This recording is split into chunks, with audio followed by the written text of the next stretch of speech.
आप देख रहे हैं ये जनता की आवाज लाइव न्यूज चैनल। इसी तरीके से आप चैनल को देखते रहिए। लाइक, सब्सक्राइब, शेअर, कमेंट कीजिए। स्वच्छता कर्मचाऱ्यांचे पगार व भौतिक सुविधा न पुरवणाऱ्या ठेकेदारांवर कार्यवाही करण्याची मागणी। उदगीर शहरात स्वच्छता करणाऱ्या कर्मचाऱ्यांचे शोषण केले जात असून त्यांना वेळेवर पगार दिला जात नाही। त्यांना साफसफाई करण्यासाठी लागणारे साहित्य उपलब्ध करून दिले जात नाही। त्यांचे पीएफ भरले जात नाही।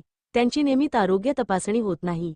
ठेकेदार लुटारूसारखे वागत असून त्यांना गुलाम मजुरांसारखे वागत आहे। त्यामुळे कायदेशीर कारवाई करून सदरचे टेंडर रद्द करावे, अशी मागणी महाराष्ट्र संघर्ष अभियानचे अध्यक्ष बाबासाहेब सूर्यवंशी यांनी केले। उदगीर पालिकेत गेल्या 7-8 वर्षापासून अनागोंदी कारभार झाला। त्यामुळेच भ्रष्ट ठेकेदार आपल्या मनात येईल तसे वागले। यांचा परिणाम कंत्राटी कर्मचारी यांचे मोठ्या प्रमाणात शोषण केले जात आहे। गेल्या 7 महिन्यापासून त्यांचे वेतन दिले गेले नाही। त्यांचे पीएफ भरले जात नाही।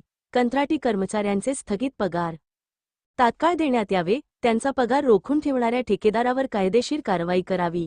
सदर टेंडर तात्काळ रद्द करावे, अशी मागणी महाराष्ट्र संघर्ष अभियानच्या वतीने करण्यात आला असून या मागण्या 8 दिवसात न सुटल्यास संघटनेच्या वतीने लोकशाही मार्गाने आंदोलन करण्याचा इशारा बाबासाहेब सूर्यवंशी यांनी निवेदनाद्वारे प्रशासनाकडे केली आहे।